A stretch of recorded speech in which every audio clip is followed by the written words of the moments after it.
Mi marido me tiró por las escaleras del segundo piso después de golpearme durante 3 horas seguidas. Desperté en el hospital 2 días después, con 6 costillas rotas y la cara tan hinchada que apenas podía abrir los ojos. Fue entonces cuando descubrí que había huido con mi vecina, aquella que me sonreía todas las mañanas. Hola, mis amores, mi nombre es doña Iracema, pero todos me llaman Bema. Tengo 73 años, nací y crecí en Puebla, en el estado del mismo nombre, tierra de chiles en nogada, pero hace ya 40 años que vivo aquí en la Ciudad de México. Llegué a esta gran ciudad por una historia que contaré hoy por primera vez en Internet. Una historia que guardé en el fondo de mi corazón, como quien guarda una espina que duele, pero que no puede sacar. Antes de comenzar, quiero decir que el equipo de este canal, Memorias de la Abuelita, me avisó que habrá un sorteo de 4,000 pesos para celebrar los 50,000 suscriptores. Apenas puedo creer que tanta gente se haya interesado por esta viejita. Para participar es muy sencillo.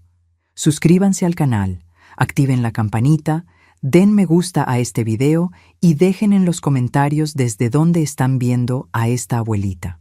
Cuéntenme un poquito sobre ustedes o compartan una historia bonita. Me encantará saber quiénes son mis nietecitos virtuales. Ahora, volvamos a la historia. Nací en 1951 en una casita sencilla en las afueras de Puebla. Mi padre, don Antonio, trabajaba en una fábrica de Talavera. Llegaba a casa todos los días con ese polvo blanco en el cabello que parecía nieve. Yo lo encontraba hermoso, pero hoy sé que aquello fue matándolo poco a poco. Sus pulmones se fueron con ese polvo. Mi madre, doña Guadalupe, lavaba ropa ajena y hacía las mejores tortillas caseras de la ciudad. Éramos pobres, pero nunca pasó por mi cabeza que faltaba algo en nuestra vida. Nuestra casa era pequeña, pero acogedora. 2 cuartos, uno para mi padre y mi madre, otro para mí y mis 2 hermanas, una cocina con fogón de leña que permanecía encendido todo el día, un patio con árboles de mango, guayaba, tejocote y una huerta que mi madre cuidaba como si fuera un jardín de palacio. El olor de mi infancia era de tortillas recién hechas y café de olla. El sonido era de la radio tocando Vicente Fernández y mi madre tarareando junto a él. Los colores eran del vestido floreado de ella, dando vueltas mientras barría la casa, del cielo azul de Puebla que parecía más limpio que cualquier otro lugar del mundo. Mi madre siempre decía: Iracema, cuando encuentres un hombre, asegúrate de que te mire a los ojos igual que tu padre mira a los míos. Y era verdad. Mi padre miraba a mi madre como si fuera lo más precioso del mundo. Incluso después de un día entero trabajando bajo el sol, llegaba y la abrazaba por detrás mientras ella cocinaba. Le daba un beso en la frente. Le preguntaba cómo había sido su día. Un hombre que te respeta todo lo que eres, decía mi padre cuando me veía soñando despierta con las historias de amor de las revistas. Nunca acepté menos que eso, hija mía. Crecí creyendo que el amor era así, simple, respetuoso, lleno de pequeños gestos. Pensaba que todos los hombres trataban a las mujeres como mi padre trataba a mi madre. Inocencia de niña criada en buena familia. La escuela estaba lejos. Caminaba casi 1 hora para llegar, pero no me importaba. Me gustaba estudiar. Soñaba con ser maestra. Tenía facilidad con las letras. Leía todo lo que caía en mis manos. Mi padre, aún con poca educación, me animaba. El estudio es lo único que nadie te puede quitar, hija mía. Hice la normal que preparaba para ser maestra. Me gradué en 1970 con 19 años. Orgullo de la familia. Fui la primera en tener diploma. Mi padre lloró en la graduación, escondido, pensando que nadie lo veía, pero yo lo vi. Y ese llanto valió más que cualquier discurso. Comencé a dar clases en una escuelita cerca de casa, niños de 7 a 10 años, grupo mixto. Adoraba mi trabajo, la pureza de los pequeños, la alegría cuando aprendían a leer una palabra nueva. Me sentía útil, importante, realizada. Fue en esa época cuando conocí a Gerardo. Apareció un día en la escuela trayendo a su sobrino para matricularlo. Alto, moreno, cabello bien cortado, un bigote fino que enmarcaba una sonrisa amplia. Vestía camisa social azul claro, pantalón de lino, zapatos lustrados. No era rico, pero se vestía con esmero. ¿Usted es la maestra?, preguntó mirándome de una manera que me hizo sonrojar al instante. Sí, Iracema Pérez, mucho gusto. El gusto es todo mío, Gerardo Sánchez. Su mano era grande, cálida, firme cuando estrechó la mía. Sentí un escalofrío que nunca había sentido antes. El sobrino entró en mi grupo y, coincidencia o no, Gerardo siempre venía a buscar al niño a la salida. Siempre arreglado, siempre sonriendo, siempre con un halago en la punta de la lengua. Maestra Iracema, usted se ve hermosa cuando enseña, sus ojos brillan. Disculpe el atrevimiento, pero ese vestido parece hecho para usted. Admiro a una mujer estudiada. ¿Hay algo más bonito que la inteligencia?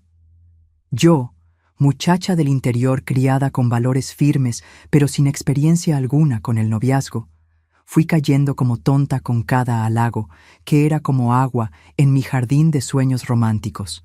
Cada sonrisa suya hacía que mi corazón se acelerara como caballo desbocado. Un día me invitó a tomar un agua fresca después de clases. Me puse nerviosa. Nunca había salido sola con un hombre, pero acepté. Le conté a mi madre, que se preocupó. Hija, cuidado, hombre demasiado guapo suele saber que es guapo. Pero mamá, es respetuoso. Ni siquiera ha intentado tomarme de la mano. Todavía, dijo ella con esa sabiduría de quien ya ha vivido. Pero ¿quién escucha consejos de madre cuando el corazón late fuerte? Fui a la cita y fue perfecta. Gerardo era divertido, inteligente, lleno de historias. Trabajaba como vendedor en una mueblería en Puebla. Soñaba con tener su propio negocio algún día. Quiero dar comodidad a mi futura esposa, dijo mirándome de una manera que dejaba claro quién sería esa esposa. El noviazgo comenzó despacio, siempre respetuoso, siempre dentro de los límites que yo imponía. Gerardo venía a casa los domingos, comía con mi familia, conquistó a mi padre con charlas de fútbol y política, conquistó a mi madre ayudando a lavar los platos después, algo que ningún hombre hacía en aquella época. Este muchacho parece bueno, comentó mi padre después de algunos meses. Pero ve con calma, hija, no es porque muestre su lado bueno que no tiene un lado malo escondido. ¡Ay! ¿Cómo quisiera haber escuchado a mi padre? En los primeros 6 meses, Gerardo era el príncipe encantado de las fotonovelas. Me traía flores recogidas en el camino, me escribía cartitas románticas, me respetaba como si estuviera hecha de cristal. Nuestros besos eran cariñosos, sus manos nunca sobrepasaban los límites. Quiero hacer todo bien contigo, Iracema, decía. Mereces un hombre que te valore. Y yo le creía, claro que le creía. ¿Por qué no habría de creerle? Había crecido viendo a mi padre tratar a mi madre así, con cariño, respeto, dedicación. Pensaba que así era como todo hombre trataba a la mujer que amaba. Después de 1 año de noviazgo, vino la propuesta de matrimonio. No fue sorpresa para nadie. Gerardo ya había conquistado a toda la familia. Ya era presencia segura en las comidas dominicales. Ya me acompañaba a misa todos los domingos. Todo el mundo en Puebla pensaba que formábamos la pareja perfecta. El compromiso fue sencillo, en casa de mis padres. Una pequeña fiesta con pastel de chocolate hecho por mi madre, refrescos, botanas. Mi padre hizo un discurso emocionado hablando sobre cómo había criado a una hija para el mundo y ahora estaba entregando su tesoro a otro hombre para que lo cuidara. Cuídala como yo la cuidé, hijo, dijo sosteniendo el hombro de Gerardo con firmeza. Ella es lo más precioso que tengo. Puede estar tranquilo, don Antonio, la haré la mujer más feliz del mundo. La boda estaba programada para 6 meses después. Aquellos meses fueron una locura. Ajuar por preparar, casa por arreglar, invitaciones por distribuir. Gerardo había alquilado una casita cerca de la escuela donde yo daba clases, pequeña pero cómoda, con un patio donde ya planeaba hacer una huerta como la de mi madre. La ansiedad fue creciendo a medida que la boda se acercaba. Las tías y primas venían con consejos sobre la noche de bodas, dejándome roja como un chile. Las amigas bromeaban diciendo que me convertiría en mujer de verdad. Mi madre, más sensata, solo me abrazó y dijo: «Hija, recuerda que tu cuerpo es tu templo. Aún casada, tienes derecho a decir no cuando no quieras. Un hombre que te ama lo entenderá y respetará». Consejo que guardé, pero que pronto descubriría que no servía para el hombre con quien me estaba casando. La boda fue en enero de 1972. Yo tenía 20 años, Gerardo 27. La ceremonia fue en la iglesia de San Pedro, donde había sido bautizada. Usé el vestido de novia que mi madre y mis tías cosieron a mano, ahorrando en cada detalle para que yo pudiera tener ese sueño realizado. Cuando entré en la iglesia del brazo de mi padre, vi a Gerardo esperándome en el altar. Aquella sonrisa amplia, los ojos brillantes, el traje alquilado que le quedaba perfectamente. Recuerdo pensar: este es el hombre de mi vida, con él seré feliz para siempre. La luna de miel fue en Acapulco, en una pensión sencilla cerca de la playa. Gerardo había ahorrado meses para darme ese regalo. En aquella época, pasar una semana en la playa era un lujo para gente como nosotros. Fue también la primera vez que dormimos juntos, que nos tocamos de verdad. Gerardo fue cariñoso, paciente con mi inexperiencia, al principio al menos. Después de 2 días, comenzó a mostrar un lado más exigente, más autoritario en la cama. «Mujer mía tiene que satisfacerme como me gusta», dijo una noche, forzándome a hacer cosas que me incomodaban. Tragué el llanto y obedecí. Era mi marido al fin y al cabo. ¿No era eso lo que las esposas hacían, complacer a sus maridos? Volvimos a Puebla y comenzamos nuestra vida de casados. Los primeros meses fueron de adaptación, aprender a cocinar para 2, compartir espacio, conciliar trabajo con las tareas domésticas. Gerardo seguía trabajando en la mueblería, yo dando clases. Nuestros salarios juntos daban para vivir con una comodidad modesta. Poco a poco comencé a notar pequeños cambios en su comportamiento. Críticas con la comida que yo preparaba, preguntas sobre con quién había hablado en el trabajo, exigencias sobre cómo debía vestirme. «Esa falda está muy corta para una mujer casada. ¿Por qué necesitas usar lápiz labial para dar clase a los niños? ¿Quién es ese tal Juan que te espera a la salida de la escuela?» Juan era el conserje de 70 años, pero para Gerardo cualquier hombre que me hablara era motivo de celos. En esa época quedé embarazada por primera vez. Me sentí tan feliz, siempre soñé con ser madre. Cuando se lo conté a Gerardo, sonrió, me abrazó, prometió que sería el mejor padre del mundo. Durante algunas semanas volvió a ser el hombre del que me enamoré. Cariñoso, atento, romántico. Hasta que perdí al bebé en el 3er mes. Sangrado fuerte, dolor, hospital, tristeza inmensa. Cuando volví a casa, Gerardo estaba diferente. Frío, distante, como si la culpa fuera mía. «Debiste haber tenido más cuidado», me dijo una noche. «Trabajando, andando de arriba para abajo, perdiste a mi hijo por descuido». Esa fue la primera vez que lloré escondida en el baño, con el grifo abierto para que él no me oyera. Pero no sería la última. Después del aborto, Gerardo cambió definitivamente. La máscara cayó por completo. El príncipe encantado se convirtió en sapo. Y qué sapo venenoso, Dios mío. Amigos, veo que esta historia se está haciendo larga, pero quiero compartirlo todo con ustedes. Necesito hacer una pausa para pedirles que si les está gustando este relato, me ayuden dando me gusta y suscribiéndose al canal. Cada nueva suscripción es un calorcito en el corazón de esta abuelita. Y no olviden comentar desde dónde están viendo el video. Volviendo a la historia, el primer año de matrimonio terminó con una realidad muy diferente de lo que había soñado. Gerardo ya no era el hombre atento y cariñoso del noviazgo. Ahora era controlador, celoso, siempre de mal humor.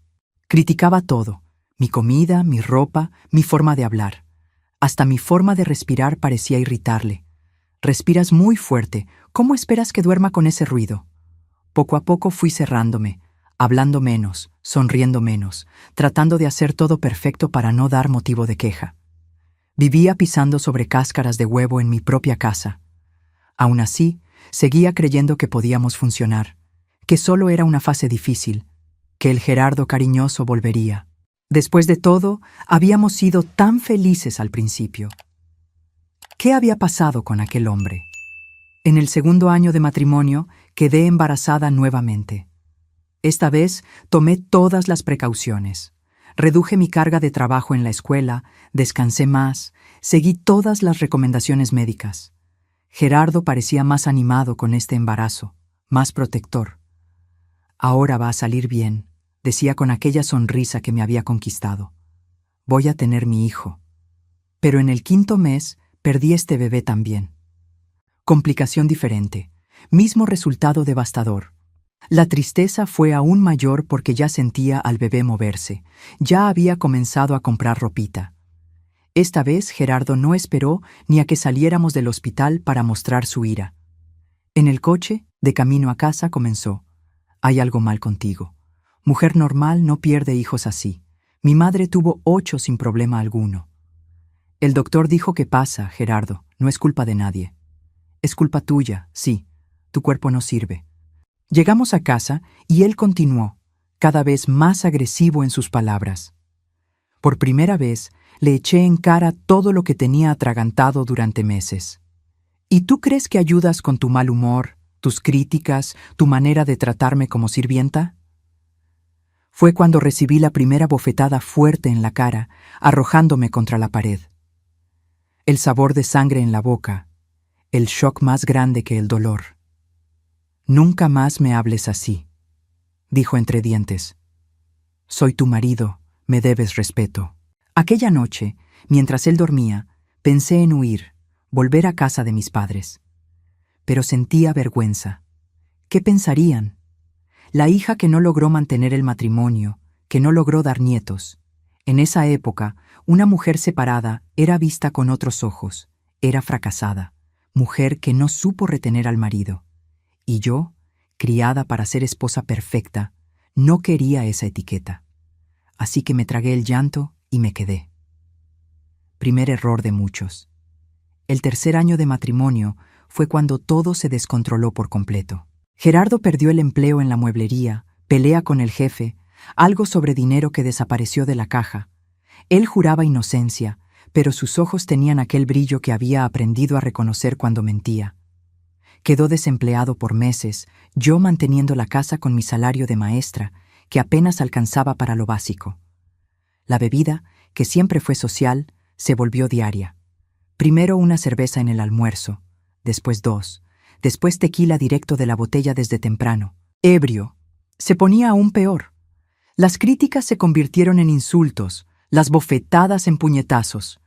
Comencé a tener que explicar ojos morados y labios cortados a los colegas de trabajo. Me caí de las escaleras. Me golpeé la cara con la puerta del armario. Las excusas de siempre, y la gente fingía creerlas porque era más cómodo que involucrarse. Mis padres, que vivían a algunas calles de distancia, comenzaron a sospechar.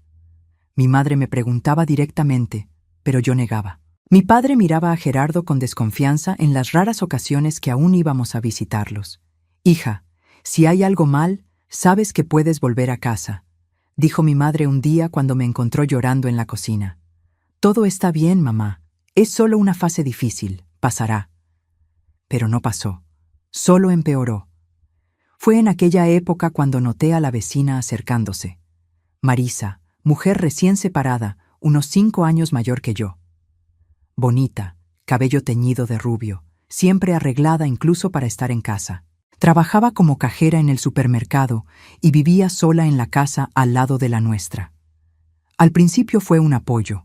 Me traía galletas caseras, preguntaba si necesitaba ayuda, conversaba conmigo cuando me veía llorando en el patio.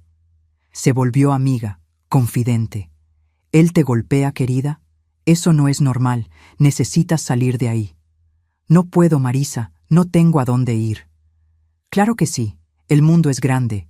Eres joven, bonita, inteligente, mereces algo mejor». Gerardo no apreciaba la amistad. Decía que Marisa era una mujer de la calle, que me iba a llevar por mal camino. Yo la defendía, decía que era la única amiga que tenía. Lo que no sabía es que mientras yo estaba dando clases, Gerardo y Marisa se habían acercado de otra manera. Un día encontré en casa una caja de cerillos de una cantina que quedaba al otro lado de la ciudad. Me pareció extraño. ¿Gerardo? Fui a conocer un lugar nuevo, dijo cuando pregunté. ¿Ahora vas a controlar dónde bebo también? Otra vez sentí olor a perfume diferente en su camisa. Perfume dulce, fuerte. Me tropecé con una mujer en el camión, explicó irritado. Deja de ser neurótica. Las señales estaban todas ahí, pero no quería ver. O tal vez no quería creer que además de todo, me engañaba. El nuevo empleo llegó 4 meses después. Vendedor en una tienda de materiales de construcción. Salario menor, pero al menos era algo. Pensé que las cosas iban a mejorar. Por algunas semanas mejoraron realmente. Gerardo comenzó a beber menos, a sonreír más. Comenzó a arreglarse para trabajar, bañarse bien, ponerse loción. Estás diferente, más animado, comenté un día. La vida está mejorando. Pronto tendremos dinero de nuevo, quizás hasta intentar otro hijo. ¿Otro hijo? Incluso después de todo lo que había pasado, mi corazón se aceleró con la idea. Todavía soñaba con una familia feliz, con un bebé en brazos. Tontería de mujer que no aprende. Fue el día 15 de mayo de 1975. Nunca olvidaré esa fecha, que todo cambió para siempre. Era un viernes lluvioso. Llegué a casa de la escuela más temprano porque el techo de un aula estaba goteando y mandaron a dispensar a los alumnos.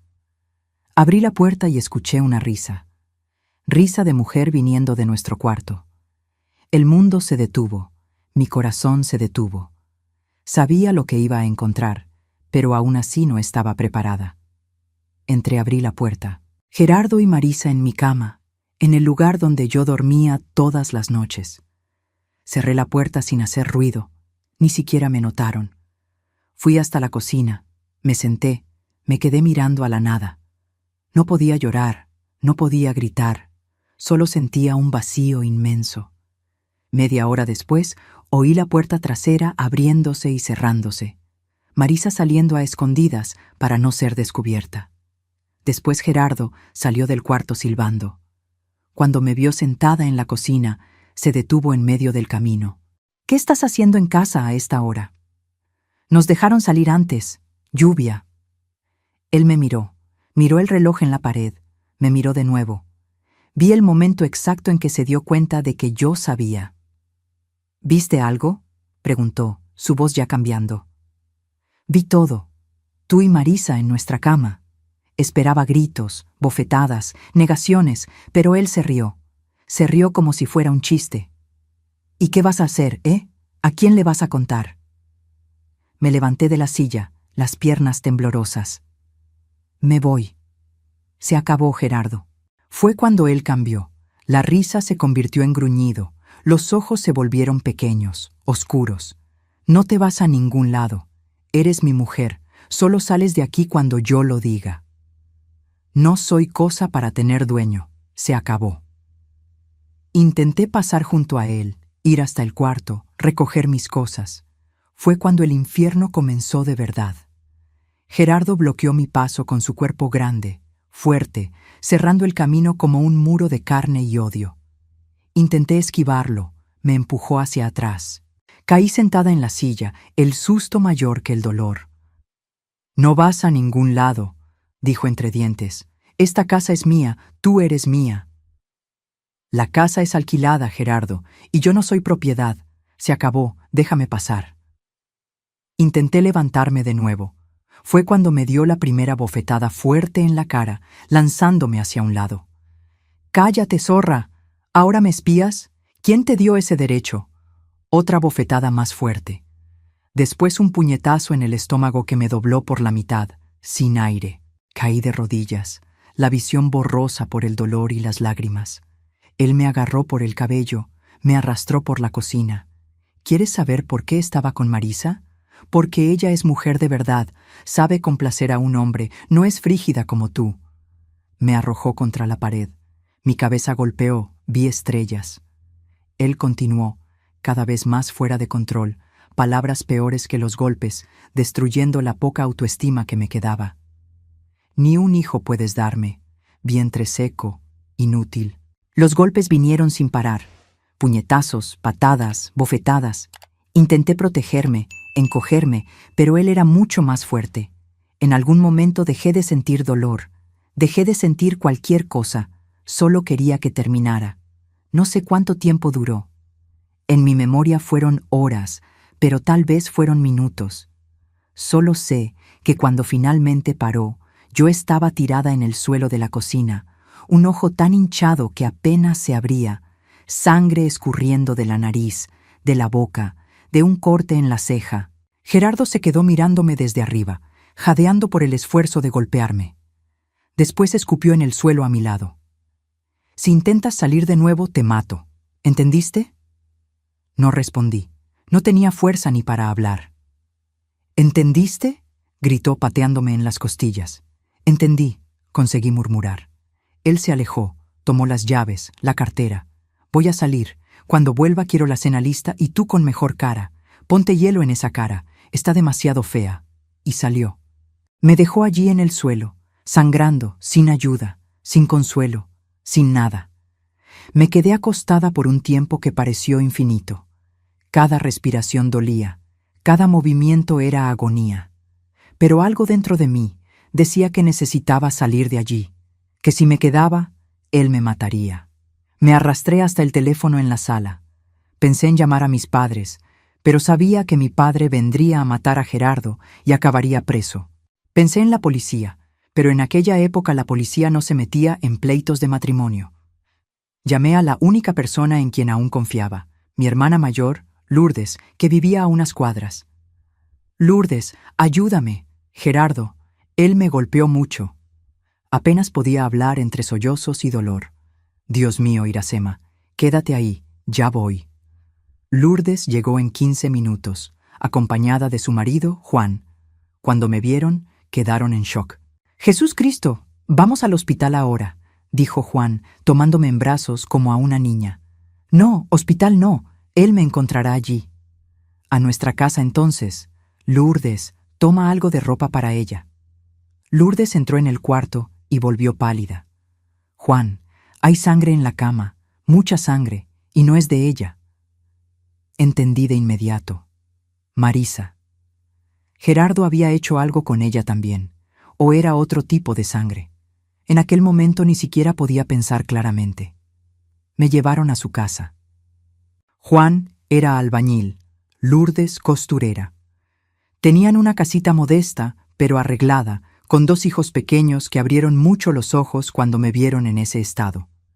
Tía Sema se cayó de la escalera, explicó Lourdes rápidamente, mandando a los niños al patio. Ella limpió mis heridas, puso hielo en los hematomas, me dio analgésicos. Mientras me cuidaba, hablaba en voz baja. ¿Cuánto tiempo lleva así, Iracema? ¿Por qué no nos contaste? Lloré. Lloré como nunca había llorado en la vida. Conté todo. Las agresiones que comenzaron después del primer aborto, las humillaciones diarias, la traición con Marisa. ¿Y por qué no te fuiste? ¿Por qué aguantaste esto? Vergüenza. Pensé que podía arreglarlo, que él cambiaría. Juan, que escuchaba todo desde la puerta, negó con la cabeza. Él no va a cambiar, cuñada. Hombre que golpea a una mujer solo empeora, nunca mejora. Aquella noche dormí en casa de mi hermana. Sueño pesado de medicamentos y agotamiento. Cuando desperté por la mañana, cada centímetro de mi cuerpo dolía. El rostro tan hinchado que apenas me reconocí en el espejo del baño. Dios mío, ¿qué hice con mi vida? Lourdes me convenció de presentar una denuncia. Fuimos a la delegación, yo cojeando, apoyada en ella, usando lentes oscuros para esconder los hematomas más visibles. El policía que nos atendió parecía aburrido. Anotó todo con cara de quien ya había escuchado esa historia 1000 veces. ¿La señora quiere presentar una denuncia contra su marido? Sí, quiero. Sabe que necesitará un examen médico forense, ¿verdad? Y que él puede ser detenido. ¿Es eso realmente lo que la señora quiere? Va a destruir la vida del hombre. ¿No quiere pensarlo mejor? Destruir la vida de él. ¿Y quién se preocupaba por mi vida destruida? pero me tragué la indignación. Estoy segura. Quiero presentar la denuncia. Hice el examen médico forense. Lista de lesiones, múltiples hematomas en rostro y cuerpo, corte en la ceja izquierda que necesitó 6 puntos, 2 costillas fracturadas, traumatismo en la cabeza, lesión en el riñón. El médico que me examinó susurró mientras anotaba: si la señora vuelve a casa, él la matará la próxima vez. No volví. Me quedé en casa de mi hermana mientras la policía buscaba a Gerardo. 3 días después, recibí la noticia. Había desaparecido, llevándose ropa, documentos, abandonando el empleo. Huyó como el cobarde que es, dijo mi cuñado. Mejor así, lejos de ti. Pero aún faltaba un detalle en toda esta historia. Marisa, la vecina, la amante, la amiga. Ella también había desaparecido. Nadie la había visto desde aquel día. En el 4.º día, recibí una visita inesperada en casa de mi hermana, el dueño de la tienda donde Gerardo trabajaba.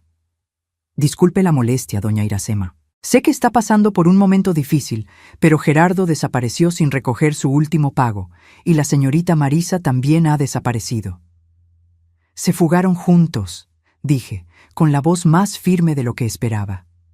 Parece que sí, pero antes vino a la tienda, tomó un adelanto que no debía haberle dado y se llevó algunos materiales de construcción en el coche de ella. ¿Qué materiales? Cemento, cal, herramientas. Me pareció extraño. Por eso vine a preguntar si usted sabe algo. No sabía, pero un escalofrío recorrió mi espalda. Cemento, herramientas y la sangre en la cama. Una semana más pasó. Mis hematomas comenzaron a mejorar. Podía caminar sin tanto dolor. Mis padres, que estaban visitando a mi tía enferma, volvieron y quedaron horrorizados con mi estado y mi historia. Debiste habérmelo contado antes, hija, dijo mi padre, con los ojos llorosos. Te habría sacado de allí desde la primera bofetada. Tenía vergüenza, papá. Pensé que los decepcionaría. ¿Decepcionarnos? Nunca. La única decepción fue ese hombre que escogimos tan mal. Comencé a rehacer mi vida. Pedí licencia médica en la escuela.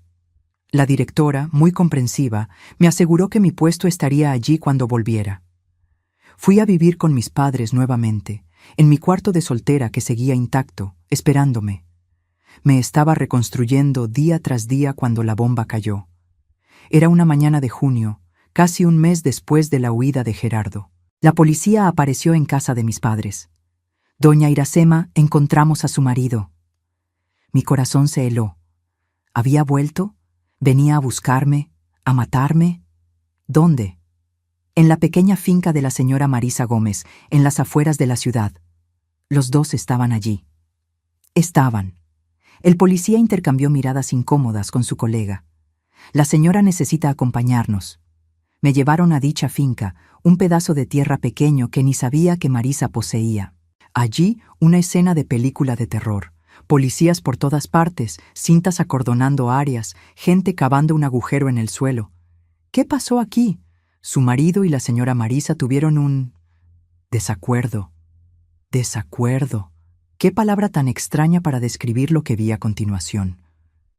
El cuerpo de Marisa estaba en una fosa improvisada en el fondo del terreno. Había sido agredida brutalmente, como yo, pero ella no tuvo la misma suerte. Murió por las heridas. Gerardo intentó esconder el cuerpo en una mezcla mal hecha de cal y cemento, los materiales que tomó de la tienda. ¿Y él? Pregunté en shock. Intentó huir cuando llegamos. Se resistió, estaba armado, hubo intercambio de disparos. Entendí lo que no decían. Gerardo también estaba muerto. Los días siguientes fueron confusos. Dar declaraciones, escuchar detalles que no quería saber, entender lo que había sucedido. Por lo que la policía descubrió, Gerardo y Marisa planeaban fugarse juntos. Él me golpeó aquel día y fue a encontrarse con ella en la finca, donde habían acordado reunirse. Llevó los materiales de construcción porque pretendía hacer reformas en el lugar. Tenían planes de vivir allí, pero hubo una pelea violenta. Los vecinos de la finca oyeron gritos, pero no intervinieron. Zona rural, cada quien en lo suyo. Cuando los gritos cesaron, vieron a Gerardo cavando un agujero de madrugada. Solo denunciaron porque días después sintieron un olor fuerte, extraño, viniendo de la propiedad. Debería sentir rabia hacia Marisa. Traicionó mi confianza, durmió con mi marido, planeó fugarse con él. Pero solo podía sentir lástima. Al final, conoció al mismo Gerardo que yo, el monstruo detrás de la máscara, y pagó con su vida. Los periódicos de la ciudad se festinaron con la historia. Crimen pasional termina en tragedia. Mi nombre aparecía en todas partes. Mi foto de boda junto a la foto del cuerpo siendo retirado de la finca. Me convertí en la viuda del asesino. Ya no podía andar por la calle sin sentir las miradas, los cuchicheos. Las madres sacaban a sus hijos de mi aula. No querían que la mujer del asesino enseñara a sus pequeños. Una semana después, la directora me llamó. Iracema, sabes que te aprecio mucho, pero los padres están presionando a la escuela. No podemos... Perdí el empleo que amaba, la profesión que había elegido. Todo por causa de un hombre que nunca merecí tener en mi vida. Pasé meses en depresión profunda. No salía del cuarto, apenas comía. Mis padres, preocupados, llamaron médico, sacerdote, hasta curandera. Nada ayudaba, me ahogaba en la culpa. ¿Y si hubiera percibido antes cómo era Gerardo? ¿Y si hubiera denunciado las primeras agresiones?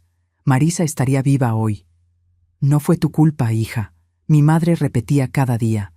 La culpa fue de él, solo de él. Pero yo no podía creerlo. Fue mi padre quien finalmente me trajo de vuelta a la vida. Un domingo de septiembre entró en mi cuarto con 2 boletos de autobús en la mano. ¿Para dónde son?, pregunté, la voz ronca de tanto llorar. Para la Ciudad de México, lugar bonito, grande, lejos de aquí. ¿Y por qué 2 boletos? Uno para mí, uno para ti. Vamos a empezar de nuevo, hija. Allá nadie nos conoce, nadie sabe nuestra historia. Podemos ser nuevos otra vez. ¿Y mamá? Se quedará con tu hermana por ahora. Cuando nos acomodemos vendrá también. Y así, con 2 maletas pequeñas y mucho coraje, dejé Puebla el 10 de octubre de 1975. 24 años, viuda, marcada por la violencia, pero todavía viva, todavía respirando, todavía capaz de recomenzar. El viaje a la Ciudad de México fue largo. 12 horas de carretera, el autobús bamboleándose en cada curva. Me quedé mirando por la ventana todo el tiempo, viendo el paisaje cambiar. ¿Ves aquello, hija?, mi padre señaló cuando comenzamos a ver los primeros edificios de la ciudad. Es el Paseo de la Reforma. Hermoso, ¿verdad? Era hermoso. Las avenidas amplias, los edificios altos, el bullicio de la ciudad. Tan diferente a Puebla de tierra rojiza y montañas.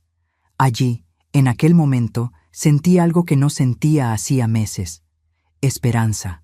Llegamos sin lugar para quedarnos, sin empleo, sin conocer a nadie. Pero nos teníamos el uno al otro y la determinación de construir algo nuevo. Mi padre, hombre práctico, ya tenía un plan. Los primeros días nos quedamos en una pensión sencilla en el centro. Él salía temprano todos los días, volvía por la noche, cansado, pero optimista. Hay trabajo aquí, hija, mucho trabajo. La ciudad está creciendo, hay construcción por todas partes. Una semana después, llegó con las llaves de un cuartito de alquiler en la colonia Roma, barrio sencillo pero decente. 2 semanas después, ya estaba trabajando como ayudante de obra en una construcción. Y yo tardé más en encontrarme. El miedo aún me paralizaba, las pesadillas aún me despertaban sudando en medio de la noche. Las marcas, visibles e invisibles, aún dolían. Pero la gran ciudad tiene eso de bueno. Nadie pregunta de dónde vienes o qué hiciste. Todo el mundo está demasiado ocupado con sus propias vidas. La Ciudad de México me acogió como madre que recibe al hijo perdido. El aire, las montañas rodeando la ciudad, todo parecía decir: bienvenida, estás en casa ahora. En los primeros meses viví como sombra. Salía poco, hablaba menos, Me escondía en casa mientras mi padre trabajaba. El cuartito en la Roma era pequeño pero limpio. Un solo ambiente con un baño diminuto, 2 camas individuales, una estufa de 2 hornillas, una mesita. Lujo para quien no tenía nada. Por la ventana veía un pedacito del Ángel de la Independencia entre los edificios. Ese pedacito se volvió mi obsesión, mi consuelo en las noches de insomnio. Me quedaba mirando las luces reflejadas, contando coches, soñando con lugares distantes donde nadie conociera mi nombre o mi historia. «Necesitas salir, hija, tomar el sol. Serénate», insistía mi padre. Los fines de semana me arrastraba al parque de Chapultepec, todavía salvaje en aquella época. Caminábamos, pies en el pasto, el sol calentando nuestros rostros. Poco a poco, la tensión en mis hombros fue disminuyendo. El nudo permanente en la garganta se fue aflojando. Fue en el parque donde conocí a Lupita, vendedora de elotes que montaba su carrito colorido todos los domingos. Mujer indígena, fuerte, de sonrisa fácil y ojos que veían mucho más allá de lo que mostrábamos. «Estás cargando demasiado peso, muchacha», me dijo un día mientras me entregaba el elote caliente. «No fuiste hecha para cargar tanto». No sé por qué, pero aquellas palabras simples abrieron la compuerta. Comencé a llorar allí mismo, frente a ella, frente al carrito, frente a los otros clientes. Lloré como niña perdida. Lupita no se asustó, no hizo preguntas. Solo vino hasta mí, me abrazó fuerte, me llevó detrás del carrito donde tenía un banquito de madera. «Llora todo, llora hasta secarte». Después platicamos. Lloré durante 1 hora. Ella se quedó allí, pasando la mano por mi espalda, murmurando palabras de consuelo. Cuando finalmente paré, exhausta, me ofreció agua, un tamal, un pañuelo limpio. «Ahora cuenta». Y conté. Por primera vez desde que llegué a la Ciudad de México, conté toda la historia a alguien que no era de la familia. Hablé de Gerardo, de las agresiones, de Marisa, de las muertes, de la huida para recomenzar. Lupita escuchó todo sin interrumpir. Cuando terminé, sostuvo mis manos entre las suyas. Manos pequeñas, blancas de maestra entre manos grandes, callosas de la vendedora de elotes. «Sobreviviste, muchacha. ¿Sabes lo que eso significa? Que eres más fuerte que todo lo que te pasó». Sobreviviente. Nunca había pensado en mí misma así. Siempre me veía como víctima, como fracasada, como mujer que no logró retener al marido o ver las señales de peligro. «Ven a trabajar conmigo», continuó Lupita. «No en el parque. Tengo una fondita pequeña en el mercado de la Merced. Necesito ayuda y tú necesitas motivo para salir de casa». Mi padre se mostró receloso al principio. Extraño, hombre desconocido. Pero cuando conoció a Lupita y a su marido, Sebastián, cambió de opinión. Vio en ellos lo que yo había visto: personas buenas, genuinas, sin segundas intenciones. Comencé a trabajar en la fondita en enero de 1976. Lavaba platos, limpiaba mesas, ayudaba en la caja. Al principio era difícil. El ruido del mercado me asustaba, los hombres me ponían tensa, cada grito me hacía saltar. Pero Lupita tenía paciencia infinita. «Un día a la vez, muchacha. Hoy es solo hoy. Mañana es otro día». El salario no era mucho, pero ayudaba en los gastos. Pronto mi madre pudo reunirse con nosotros en la Ciudad de México. Alquilamos un departamento más grande en la Colonia Condesa, 2 habitaciones ahora, una para mis padres, otra para mí.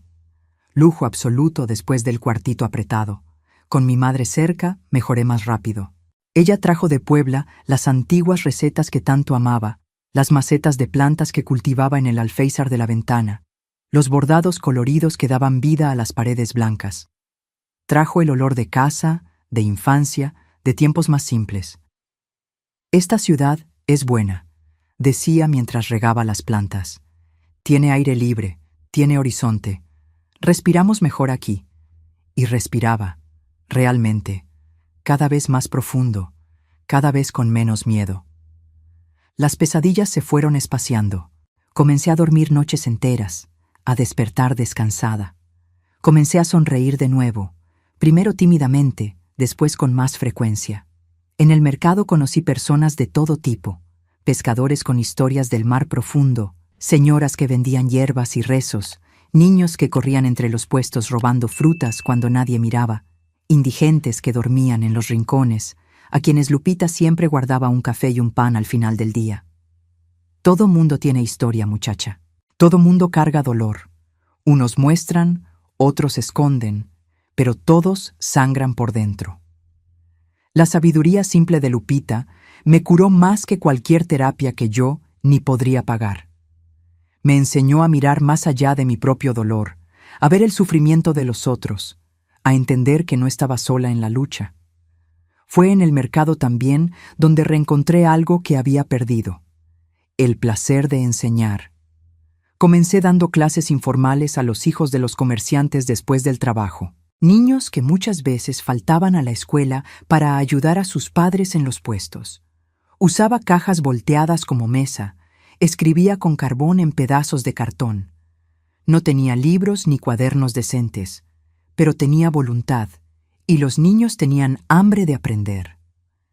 ¿Usted es maestra de verdad?, preguntó el pequeño Toño, hijo de un vendedor de pescado, mientras yo explicaba la división usando conchas de mar.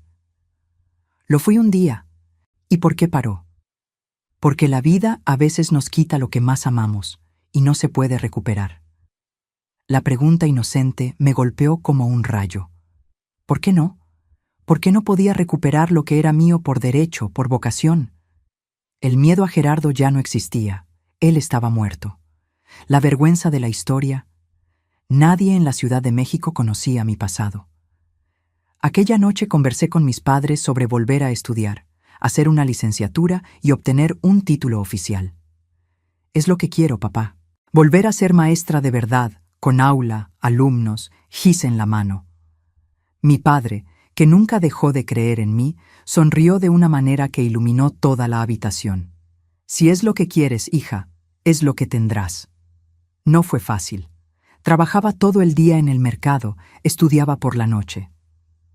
Cuando la Universidad Nacional Autónoma de México abrió plazas para la carrera de pedagogía, me inscribí. Presenté examen de admisión a los 26 años, compitiendo con jóvenes recién salidos del bachillerato. Pasé en 20º lugar, pero pasé. Fue el comienzo de mi verdadera reconstrucción. La vida universitaria me abrió horizontes que ni sabía que existían. Ideas, debates, libros, personas diferentes. Aprendí sobre Paulo Freire y su pedagogía de la liberación, sobre Montessori y su método centrado en el niño, sobre teorías y prácticas que transformaban vidas a través de la educación. Mientras estudiaba, continuaba dando mis clasecitas informales en el mercado, ahora con más técnica, más fundamento. Los niños respondían con entusiasmo cada vez mayor. Los padres comenzaron a notar la diferencia. Hijos que antes apenas sabían escribir su nombre, ahora leían pequeños textos, hacían cuentas, preguntaban sobre el mundo. «Lo que estás haciendo con estos niños es milagro», comentó Lupita un día. «Llegan aquí con ojos muertos, salen brillando». No es milagro, es educación. Es mostrarles que pueden ser más de lo que creen que pueden. En 1979, en mi último año de carrera, surgió la oportunidad de hacer prácticas en una escuela municipal en Iztapalapa, barrio pobre en la periferia de la Ciudad de México. Quedaba lejos, el transporte público era precario, el salario casi simbólico. Pero era un aula de verdad. Era la oportunidad de volver a hacer lo que amaba. Me dieron un grupo de alfabetización. 30 niños entre 6 y 10 años, muchos repetidores, algunos que nunca habían pisado una escuela antes. El aula era pequeña, sofocante, con pupitres rotos y un pizarrón rajado, pero para mí era un palacio. El primer día miré a aquellos niños, cabellos despeinados, ropas muchas veces demasiado grandes o demasiado pequeñas, miradas que iban del miedo a la curiosidad, de la agresividad a la esperanza. Y me vi en ellos, vulnerables pero fuertes, lastimados pero enteros, sobrevivientes, como yo. «Mi nombre es maestra Iracema», me presenté. y estoy aquí porque creo en ustedes más de lo que ustedes creen en sí mismos. Fue allí, en aquel aula sofocante de escuela municipal, que finalmente entendí. Todo lo que viví tenía un propósito. Cada dolor, cada humillación, cada momento de desesperación me trajo hasta aquel lugar. Me hizo la maestra que aquellos niños necesitaban. Alguien que entendía lo que era luchar contra lo imposible. Alguien que sabía lo que era recomenzar desde cero. Al final del año, logré alfabetizar a 28 de los 30 niños. Los otros 2 tenían dificultades de aprendizaje que requerían acompañamiento especializado, algo por lo que luché para conseguirles. La directora, impresionada con los resultados, me ofreció contrato permanente en cuanto me graduara. Tienes don. Estos niños te necesitan. En diciembre de 1979, a los 28 años, me gradué en pedagogía. Mis padres estaban en la graduación, orgullosos como si hubiera ganado el premio Nobel. Lupita y Sebastián también, trayendo una canasta enorme de tamales que alimentó la fiesta entera. Mis compañeras de promoción, la mayoría 10 años más jóvenes que yo, me eligieron como oradora de la generación. Nunca es tarde para recomenzar, dije en mi discurso. Nunca es tarde para ser quien debiste haber sido antes de que la vida te interrumpiera. La vida finalmente entraba en cauce. Tenía profesión, tenía propósito, tenía familia y amigos que me amaban. El pasado aún dolía cuando lo tocaba, pero ya no sangraba. Fue cuando el pasado vino a tocar a mi puerta. Era una tarde de marzo de 1980. Estaba en el aula enseñando a mis pequeños a leer cuando la directora apareció en la puerta. Iracema, hay alguien que quiere hablar contigo. Es urgente. En el pasillo, una mujer me esperaba. Unos 50 años, cabellos canosos, rostro marcado por la vida. No la reconocí de inmediato. Iracema, soy Nidia, hermana de Gerardo.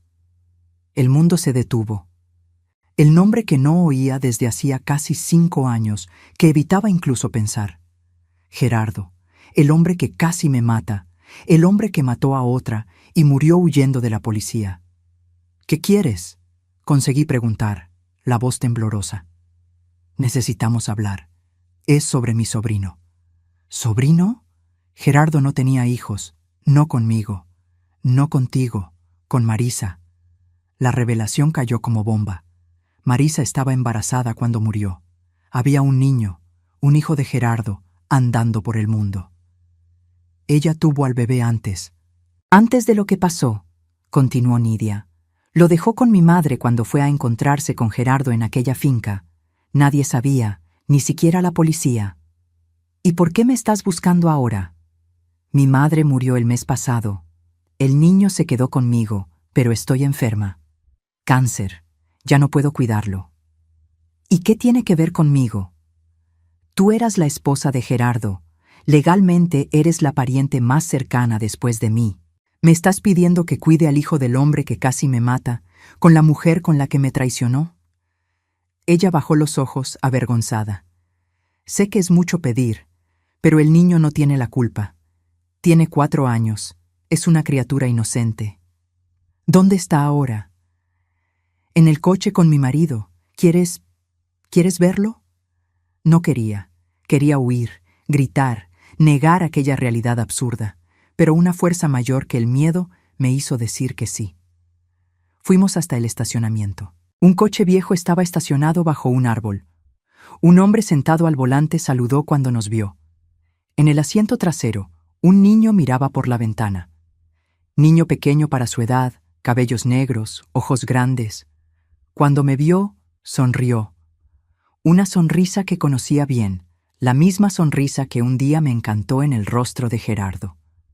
Tía Nidia, ¿quién es esta señora? Es una amiga, Lucas, una amiga que va a cuidar de ti unos días. Días. Ella había dicho días, pero sus ojos decían otra cosa. No puedo. Hablé en voz baja para que el niño no oyera. Es demasiado para mí. Él no tiene a nadie más. Irá a un orfanato. ¿Por qué no buscaste a la familia de Marisa?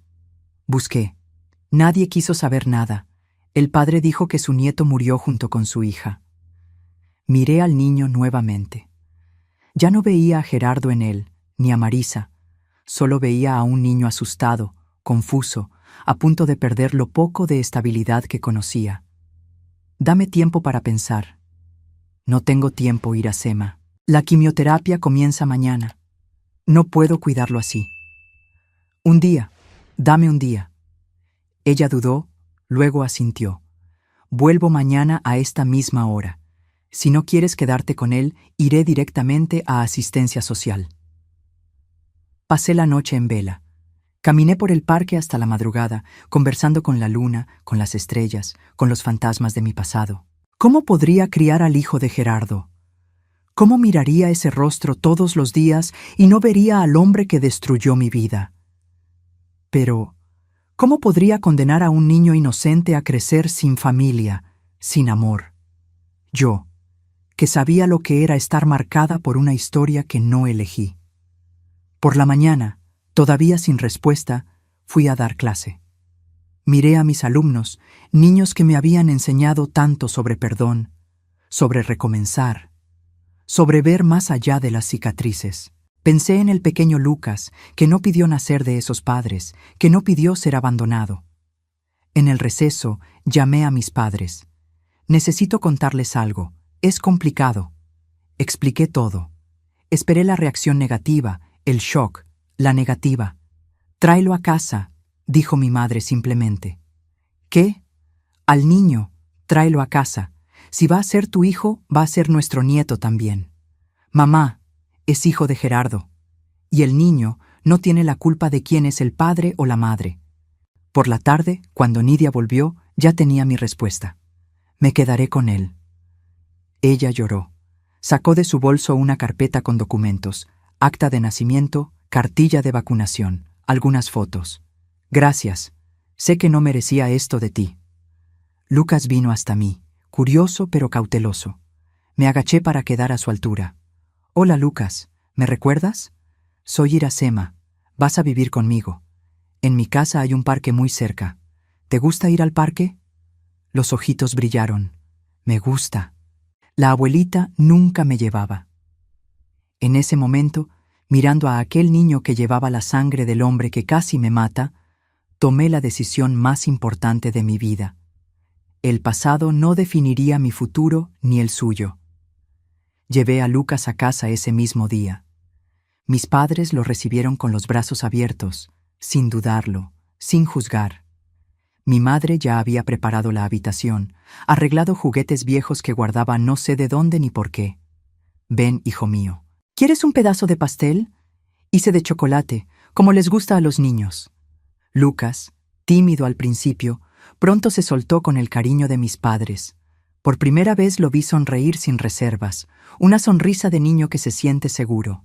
Acostada en la cama aquella noche, escuchando la respiración tranquila del niño que ahora dormía en la habitación de al lado, entendí que la vida me había dado una oportunidad de sanar no solo a mí misma, sino de interrumpir un ciclo, de impedir que el odio, la violencia, el dolor que Gerardo llevaba pasara a otra generación.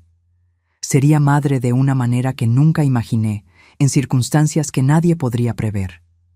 Pero lo sería, y lo haría diferente de todo lo que había vivido. El mañana, por primera vez en muchos años, parecía más brillante que el ayer. Criar a Lucas lo cambió todo. Los primeros meses fueron de adaptación.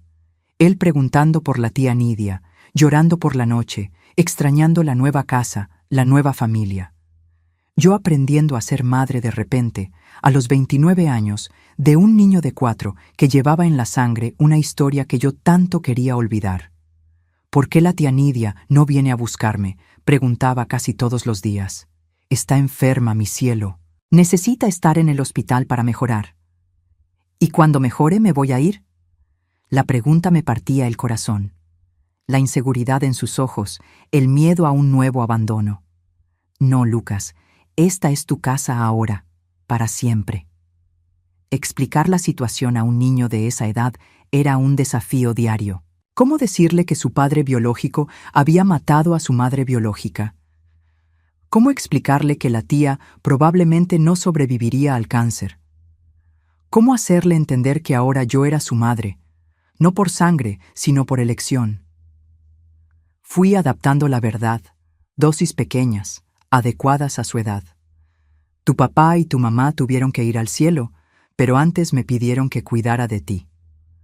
No era mentira completa. En algún lugar, creía que Marisa, si pudiera elegir, preferiría ver a su hijo con alguien que lo amara, aunque fuera yo. Matriculé a Lucas en la escuela, compré ropa, juguetes, libros infantiles, adapté mi horario de trabajo para estar con él. Mis padres ayudaban cuando yo daba clase, mi padre ya jubilado, mi madre siempre en casa. Lo hacíamos funcionar. Algunos meses después recibimos la noticia. Nidia había fallecido.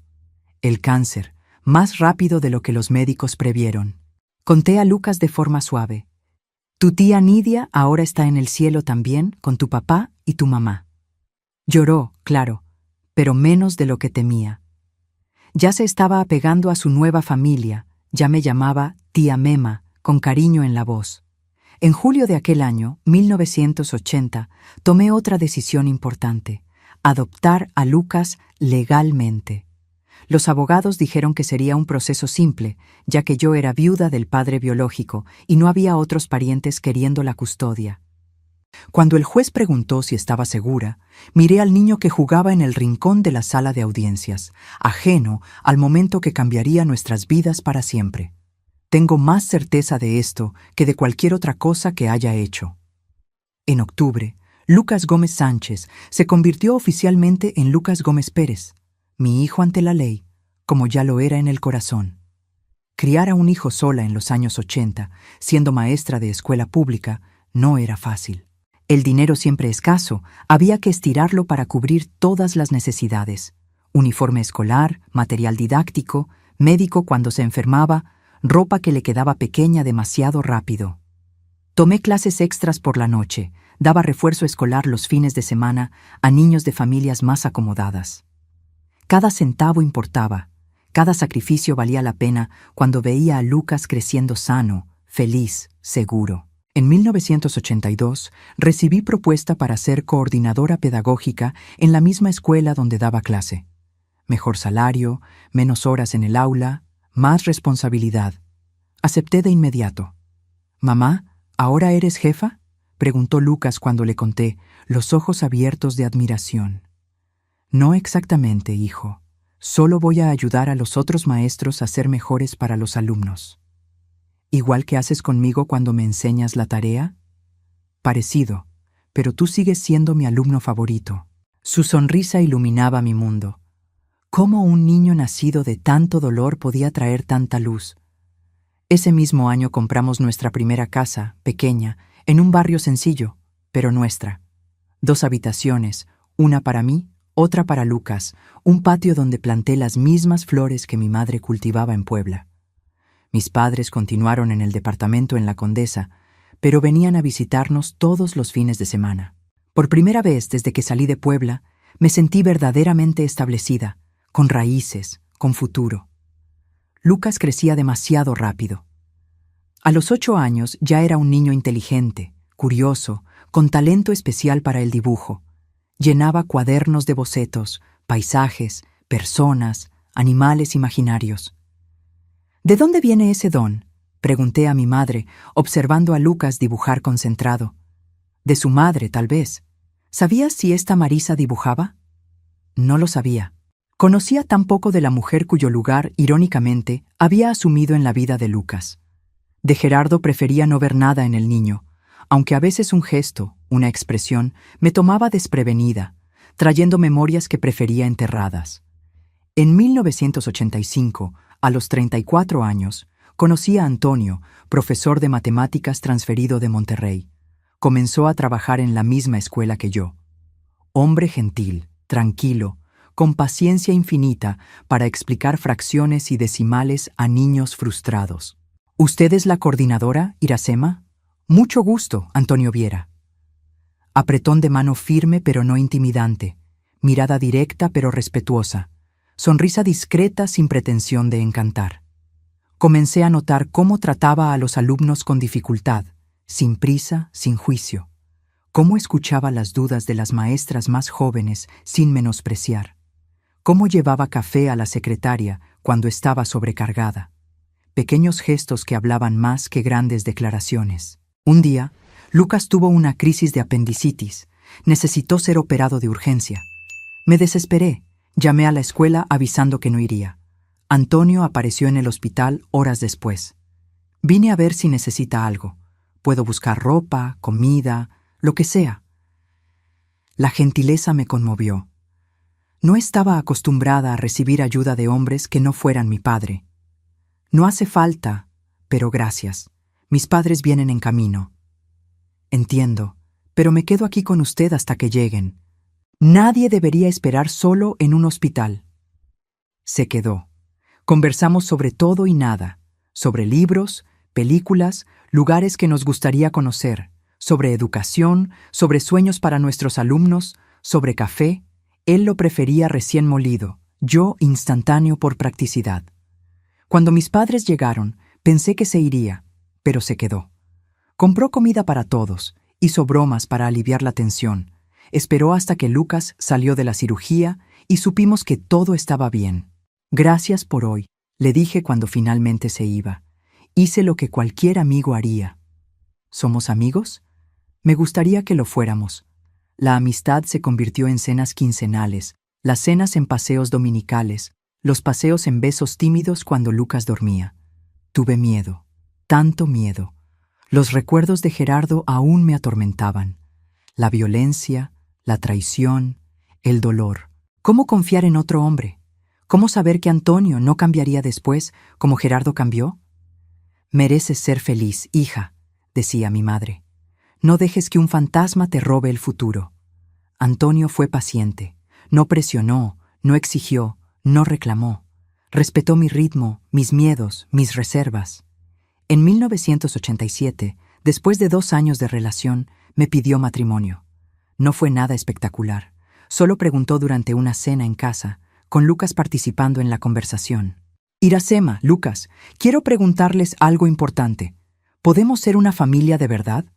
Lucas, entonces con 11 años, respondió antes que yo. ¿Vas a ser mi papá? Si tú quieres y si tu mamá acepta. El niño me miró, ansioso por la respuesta. En ese momento, me di cuenta de que no decidía solo por mí. Lucas necesitaba un padre de verdad, no solo la memoria idealizada que yo había construido para protegerlo de la verdad horrible. Sí, respondí, lágrimas en los ojos. Vamos a ser una familia. Nos casamos en una ceremonia sencilla, solo familia y amigos cercanos. Lucas fue el padrino, orgulloso en el traje pequeño que eligió solo. Mi padre entregó a su hija por segunda vez, ahora con certeza en el corazón de que sería un final feliz. Antonio se mudó a nuestra casa. No necesitamos luna de miel ni grandes cambios. La transición fue natural, como si él siempre hubiera pertenecido allí. La primera vez que Lucas lo llamó papá fue durante un partido de fútbol en el patio. Balón improvisado con calcetines, porterías hechas con zapatos. «Papá, mira lo que sé hacer». Antonio se quedó inmóvil. Me miró como pidiendo permiso. Asentí, el corazón rebosante. «Te estoy viendo, hijo. Muy bien». Lucas corrió a abrazarlo. Los dos allí, en el atardecer de domingo, unidos no por sangre, sino por algo más fuerte. Elección, amor, respeto. En 1988 recibí invitación para ser directora de una escuela nueva en un barrio marginado. Desafío inmenso, estructura precaria, niños en situación de riesgo, maestros desmotivados. Dudé. Es demasiado, confesé a Antonio. Con Lucas, con la casa, con todo. Puedes hacerlo, Iracema. Si alguien puede transformar esa escuela, eres tú. Y si fracaso, no lo harás. Pero si ocurre, estaremos aquí, tu puerto seguro. Acepté. La escuela primaria Nueva Esperanza se convirtió en mi segundo hogar. Llegaba temprano, salía tarde, conocía a cada alumno por su nombre, a cada familia, cada desafío. En un año, redujimos la deserción escolar en un 60%. En 2, mejoramos los índices de alfabetización. En 3, teníamos huerta comunitaria, biblioteca improvisada con libros donados, clases de música los fines de semana. ¿Cómo hiciste esto?, preguntó el secretario de Educación durante una visita. No lo hice sola. Lo construimos juntos, maestros, alumnos, familias. En 1990, a los 39 años, cuando pensaba que mi familia estaba completa, descubrí que estaba embarazada. Sorpresa total. Los médicos habían dicho que probablemente no podría concebir después de los traumas físicos sufridos con Gerardo. ¿Está seguro, doctor?, pregunté incrédula, mirando el resultado del análisis. Absolutamente. Está de 2 meses. Felicidades. Antonio lloró cuando se lo conté. Lucas, entonces, con 14 años, osciló entre entusiasmo y celos. ¿Vas a querer más al bebé que a mí?, preguntó una noche, vulnerable como no lo veía hace años. Nunca. Tú fuiste mi primer hijo, te elegí, nada cambia eso. El embarazo fue tranquilo, al contrario de los que tuve con Gerardo. Cuerpo más viejo, pero alma en paz. Trabajé hasta el 8º mes, barriga enorme y toda la disposición. Marina nació en junio de 1991, una mañana soleada de invierno templado. Parto normal, rápido, casi sin dolor. Es tan pequeña, dijo Lucas, sosteniendo a su hermana con infinito cuidado. Necesito protegerla. Y la protegió. Hermano mayor celoso, vigilante, cariñoso. Cambiaba pañales, daba biberón, contaba cuentos, dibujaba personajes para acompañar el sueño de su hermana. La vida finalmente parecía perfecta. Familia completa, carrera estable, casa propia, los fantasmas del pasado cada vez más distantes, recuerdos que ya no dolían tanto. Hasta que en 1992, Lucas, entonces con 16 años, hizo la pregunta que más temía. Mamá, necesito saber la verdad sobre mi padre biológico. Estábamos solos en casa. Antonio había llevado a Marina a vacunar. Lucas me esperaba en la cocina cuando llegué del trabajo, expresión seria, determinada. ¿Por qué esto ahora, hijo? Necesito la partida de nacimiento original para un documento de la escuela. Vi su nombre, Gerardo Sánchez. Investigué en la biblioteca, encontré noticias antiguas. Me quedé helada. Las noticias, el asesinato, la fuga, el tiroteo con la policía, mi nombre en los titulares como viuda del asesino. Todo lo que intenté protegerlo. Hijo, ¿es verdad? ¿Él mató a mi madre biológica? ¿Te golpeaba? Me senté, piernas temblorosas.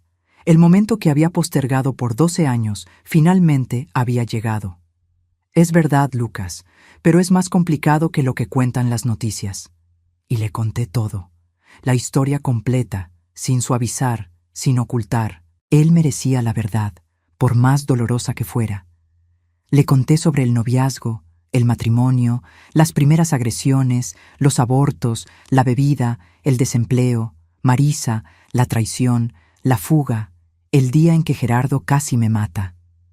Le conté sobre la finca, sobre cómo la policía encontró los cuerpos, cómo Nidia apareció años después con él todavía bebé, cómo tomé la decisión más importante de mi vida, ser su madre a pesar de todo. Lucas escuchó en silencio, lágrimas silenciosas descendiendo por el rostro que ya mostraba rasgos del hombre que sería en breve. Entonces soy hijo de un monstruo, dijo finalmente, la voz entrecortada. No, Lucas, eres hijo mío, de quien te crió, te amó, te educó. Pero su sangre corre en mí. ¿Y si soy como él? ¿Y si un día yo? Nunca serás como él. ¿Sabes por qué? Porque creciste con amor, con respeto, con valores. Gerardo no tuvo eso. ¿Cómo puedes estar segura? Porque te observo desde hace 12 años. Veo cómo tratas a tu hermana, cómo respetas a las niñas en la escuela, cómo ayudas a los más débiles. Tu carácter ya está formado, hijo, y es hermoso. Lloró en mis brazos. Lloró como cuando era pequeño y tenía pesadillas. Pero esta vez la pesadilla era real, era su origen, era su sangre. Gracias por quererme, mamá, incluso después de todo lo que él te hizo. Fue la mejor decisión que tomé en mi vida. Tú me salvaste tanto como yo te salvé a ti. Y era verdad. Lucas me dio propósito cuando más lo necesitaba. Me enseñó a confiar nuevamente, a amar sin miedo. Me hizo creer en segundas oportunidades cuando pensaba que mi vida había terminado. Aquella noche, cuando Antonio volvió con Marina, le conté lo que había sucedido. Él entendió, como siempre. Voy a hablar con él, de hombre a hombre. Los dos se quedaron horas en el patio, hablando bajo las estrellas. No sé qué dijo Antonio, pero cuando volvieron, Lucas estaba más ligero, más sereno. Papá dice que quiere adoptarme oficialmente, comentó Lucas más tarde, para que yo tenga su apellido también. ¿Puedo? Claro que puedes, si es lo que ustedes dos quieren. Quiero ser un Viera como ustedes. En 1993, Lucas Gómez Pérez se convirtió oficialmente en Lucas Gómez Pérez Viera, un nombre que llevaba todas sus historias. La biológica en el Gómez, la de la madre que lo eligió en el Pérez, la del padre que lo aceptó en el Viera. La vida siguió. Lucas se graduó de la preparatoria con excelentes notas. Ganó beca para la Facultad de Arquitectura, el don del dibujo encontrando propósito profesional. Marina creció espabilada, habladora, curiosa sobre todo. En 1996, a los 45 años, recibí Premio de Educadora del Año en la Ciudad de México, reconocimiento por el trabajo en la escuela que transformamos juntos. Yo, maestros, comunidad. Este premio no es solo mío, dije en el discurso. Es de cada niño que creyó que podía lograr más, de cada familia que confió en la educación como camino, de cada maestro que no se rindió a pesar de las dificultades. Lucas y Marina estaban en el público, orgullosos. Antonio filmaba todo con cámara nueva, regalo de aniversario de boda. En el camino de regreso a casa, Lucas, entonces con 20 años, dijo algo que guardaré para siempre. Cuando crezca, quiero ser como tú, mamá, alguien que transforma vidas. Ya lo eres, hijo, transformaste la mía. La niña que un día huyó de Puebla con el corazón roto y el cuerpo marcado, había logrado no solo sobrevivir, sino vivir plenamente. No solo existir, sino hacer la diferencia. A los 73 años, mirando hacia atrás, veo que cada pedazo de mi historia, incluso los más dolorosos, me trajeron hasta aquí, hasta este momento compartiendo con ustedes lo que aprendí. Que la vida puede quebrantarnos, pero somos nosotros quienes elegimos cómo pegar los pedazos. Que el pasado moldea pero no determina. Que el perdón, principalmente a nosotros mismos, es el camino más difícil y más necesario. Y que familia no se hace de sangre, sino de elecciones diarias de amor que permanece incluso cuando sería más fácil rendirse. Hoy miro mis manos arrugadas, manchadas por el tiempo, con venas azules saltadas como ríos en mapa antiguo, y pienso en todo lo que ya hicieron. Sostuvieron gis en aulas llenas, limpiaron lágrimas de niños asustados, estrecharon manos de padres agradecidos, acunaron a mis hijos, acariciaron a mi marido, cultivaron flores en el patio de la casa que construimos juntos. Estas mismas manos que un día temblaron de miedo, ahora se mueven con la seguridad de quien sabe exactamente quién es y por qué está aquí. Los años 2000 llegaron con Lucas graduado, arquitecto trabajando en un despacho respetado en la Ciudad de México. Marina terminando la preparatoria, soñando con la Facultad de Medicina. Quiero curar personas, mamá, como tú curas con palabras, pero con medicinas también. Yo, a los 49 años, seguía en la dirección de la escuela que se había convertido en referencia en la red municipal. Antonio, coordinador de área en la Secretaría de Educación, siempre apoyando mis iniciativas más audaces.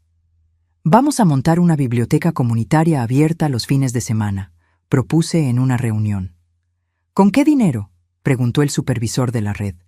Donaciones, mano de obra voluntaria.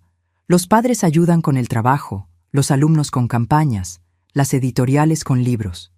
El dinero no es el único recurso que tenemos. Y así fue.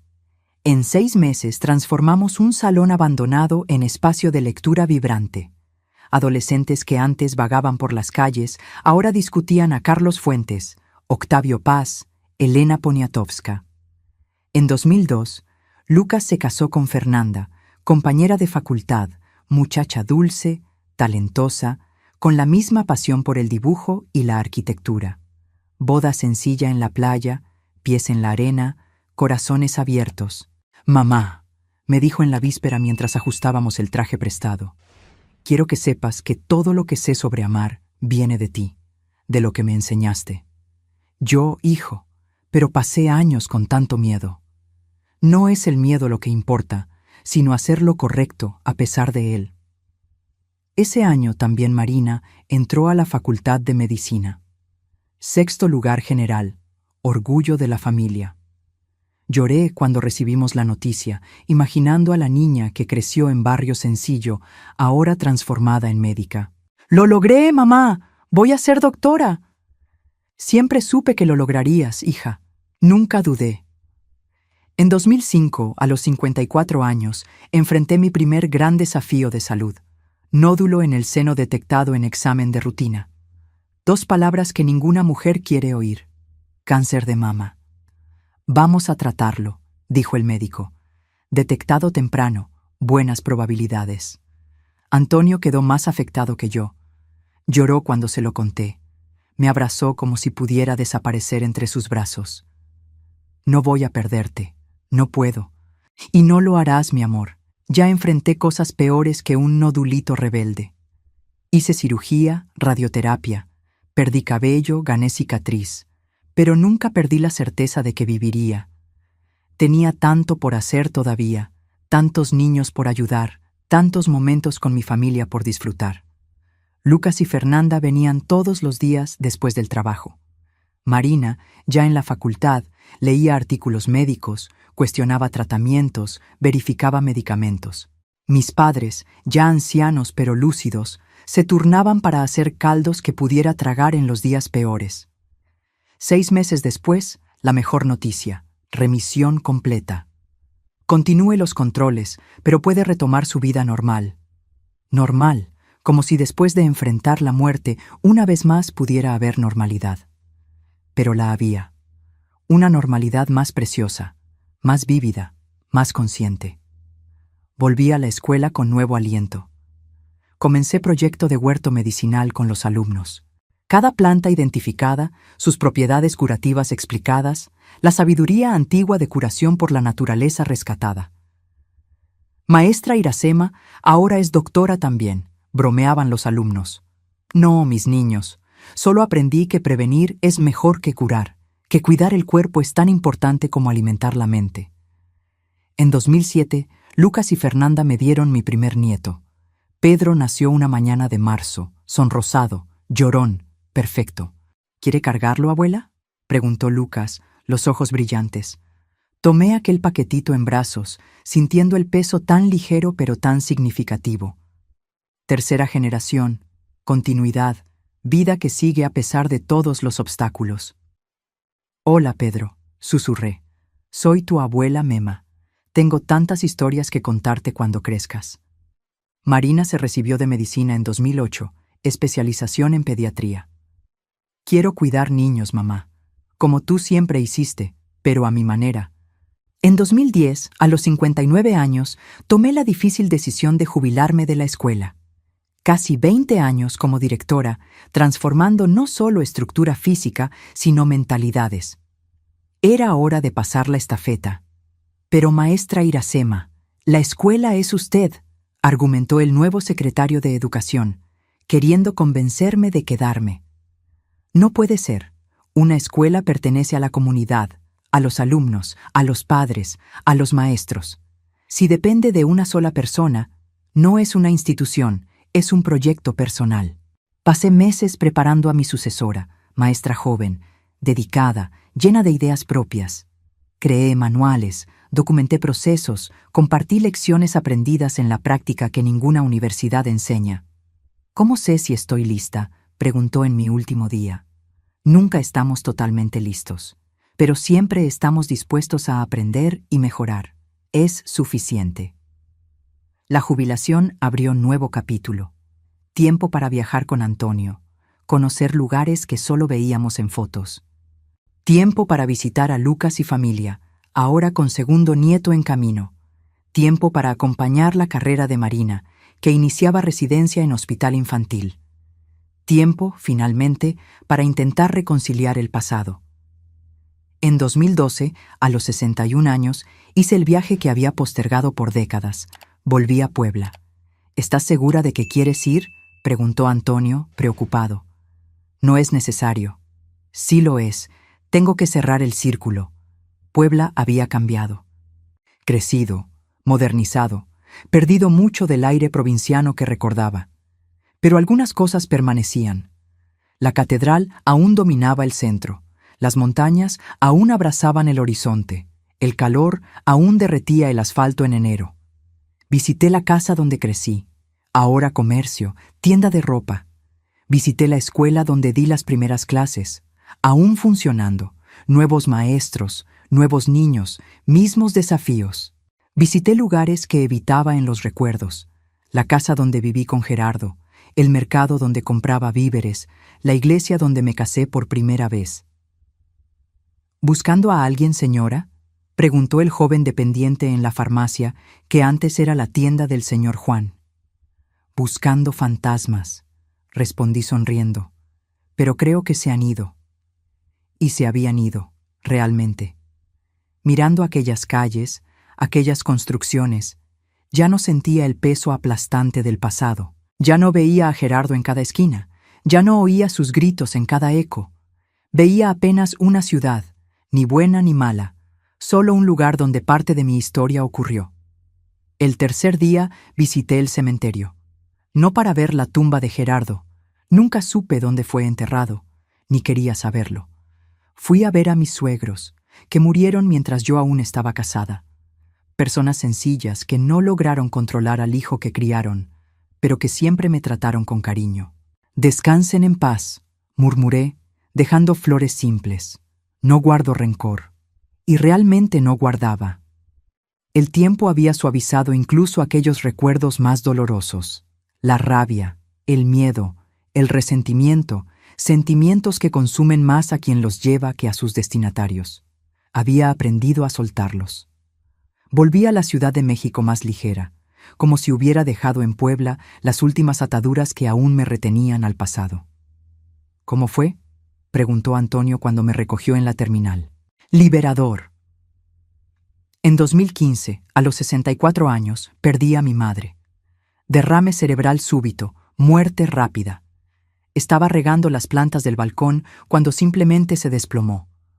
Cuando la ambulancia llegó, ya se había ido. Dolor diferente de todos los anteriores. No el dolor traumático de la violencia, no el dolor del abandono o la traición. Dolor natural, parte del ciclo de la vida. Hija que entierra a madre, orden esperado, pero nunca realmente aceptado. Parecía estar tan bien, lamentó mi padre en el velorio, pareciendo haber envejecido décadas en un día. Estaba bien, papá, feliz, rodeada de amor. Qué mejor forma de partir. Mi padre la siguió 8 meses después. Murió de nostalgia, dijeron los vecinos. Tal vez. O tal vez simplemente ya no sabía vivir sin la compañera de casi 60 años. Almas gemelas que ni la muerte logró separar por mucho tiempo. Heredamos su departamento. No tuvimos corazón para venderlo. Lo transformamos en espacio comunitario donde ofrecía clases gratuitas de alfabetización para adultos. Forma de honrar a mi madre, que tanto valoraba la educación, y a mi padre, que decía que el estudio es lo único que nadie te quita. En 2018, Marina se casó con colega médico, Rodrigo, anestesiólogo, hombre tranquilo que traía paz a mi hija, siempre tan intensa, tan apasionada por todo lo que hacía. Él me calma, mamá. Es como puerto seguro en la tormenta que soy. Los mejores matrimonios son así, hija, complementarios. Uno trae lo que el otro necesita. El mismo año, Lucas y Fernanda tuvieron la tercera hija. Ya tenían a Pedro y Julia. Ahora llegaba la pequeña Iracema. Le pusimos tu nombre, mamá. ¿Estás segura? Absolutamente. Queremos que sepa de dónde viene, que lleve el nombre de la mujer más fuerte que conocemos. En 2020, el mundo se detuvo con la pandemia. A los 69 años me vi aislada en casa. Grupo de riesgo, lejos de los nietos, de las actividades comunitarias, de la vida que había construido. Antonio y yo nos reinventamos, aprendimos tecnología, videollamadas, redes sociales, aplicaciones de mensajería. Continué alfabetizando adultos, ahora por la pantalla de la computadora. Contaba cuentos a los nietos por video, hacía pan con Marina a distancia, cada una en su cocina. Está más actualizada que yo, abuelita, bromeaba Pedro, ya adolescente, enseñándome a usar filtros graciosos. Fue durante la pandemia cuando Lucas sugirió: «Mamá, ¿por qué no cuentas tu historia a más personas? Puede ayudar a quienes están pasando por momentos difíciles». ¿Mi historia? ¿Quién va a querer escucharla? Todo el mundo. Es historia de superación, de amor, de recomienzo. La gente necesita eso ahora más que nunca. Aún reluctante, grabé el primer video en el celular. Amateur total, luz mala, encuadre peor. Hablé sobre cómo enfrentaba el aislamiento, cómo mantenía la esperanza en tiempos oscuros. Lucas editó, publicó en un canal improvisado en YouTube, Memorias de la abuelita Mema. Para mi sorpresa, el video se viralizó. Cientos, después miles de visualizaciones. Comentarios emocionados. «Doña Iracema, usted se parece a mi abuelita que perdí. Gracias por compartir su sabiduría». Este video me dio esperanza cuando estaba casi renunciando. Gracias. Pero por favor, queremos más historias de la abuelita. Y así comenzó mi carrera tardía de influenciadora digital, como Marina bromea. Videos semanales contando historias de superación, algunas mías, otras que presencié a lo largo de la vida. Recetas antiguas, consejos de jardinería, reflexiones sobre educación, envejecimiento, familia. Nunca había hablado públicamente sobre Gerardo, sobre las agresiones, sobre la huida desesperada. Era capítulo que guardaba para conversaciones privadas, para momentos de orientación a mujeres que pasaban por situaciones similares. Hasta hoy, a los 73 años, decidí que era hora de compartir la historia completa, sin cortes, sin suavizar. No para provocar lástima ni para vanagloriarme de la superación, sino para mostrar que hay salida incluso cuando parece que el mundo se desplomó. Que hay vida, y vida abundante, después del trauma. Lucas me ayudó a preparar el guión. Marina revisó garantizando que la información médica estuviera correcta. Antonio sostuvo mi mano mientras grababa las partes más difíciles, haciendo pausas cuando la emoción se volvía demasiado fuerte. Esta es mi historia. Cruda, real, dolorosa en partes, pero también llena de belleza, de amor, de esperanza. Historia de niña del interior que enfrentó el infierno personal y emergió no solo sobreviviente sino triunfante. No por mérito propio, nadie vence solo, sino por el apoyo de tantas personas buenas que Dios puso en mi camino.